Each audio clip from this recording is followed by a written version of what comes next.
உங்கள் புழக்கடை தோட்டத்து வாவியுள், உங்கள் புழக்கடை தோட்டத்து வாவியுள், செங்கநீர்வாய் நெகிழ்ந்த அம்பல்வாய் கூம்பினகான், செங்கநீர்வாய் நெகிழ்ந்த அம்பல்வாய் கூம்பினகான், செங்கல் பொடி கூரை வெண்பல் தவத்தவர், செங்கல் பொடி கூரை வெண்பல் தவத்தவர், தங்கள் திருக்கோயில் சங்கிடுவான் போதந்தார், தங்கள் திருக்கோயில் சங்கிடுவான் போதந்தார், எங்களை முன்னம் எழுப்புவான் வாய் பேசும்,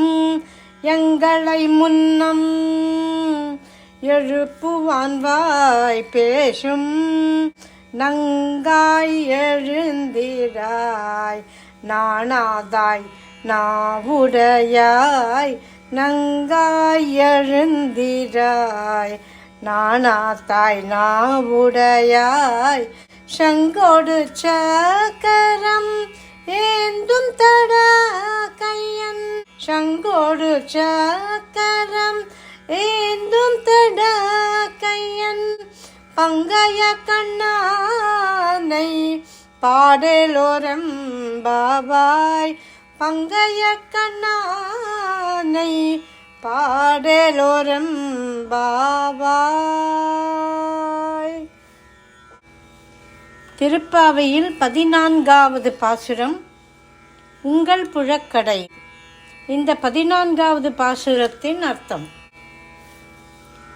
எங்களை முன்னதாகவே வந்து எழுப்புவேன் என்று வீரம் பேசிய பெண்ணே, கொடுத்த வாக்கை மறந்ததற்காக வெட்கப்படாதவளே, உங்கள் வீட்டின் பின்புறத்தில் உள்ள குளத்தில் சிவப்பு நீர் அல்லிகள் மலர்ந்துள்ளன. நீல அல்லி அதன் இதழ்களை மூடியுள்ளது. விடியலை குறிக்கிறது. சந்நியாசிகள் தங்கள் காவி உடைகள் மற்றும் வெள்ளை பற்களுடன் கோவில்களை நோக்கி திருச்சங்கு முழக்கம் செய்வதற்காக சென்று கொண்டிருக்கிறார்கள். ஆனால் பெண்ணே, சங்கும் சக்கரமும் ஏந்திய பலமான கரங்களை உடையவனும் தாமரை போன்ற விரிந்த கண்களை உடையவனுமான கண்ணனை பாட இன்னும் நீ எழாமல் இருக்கிறாயே.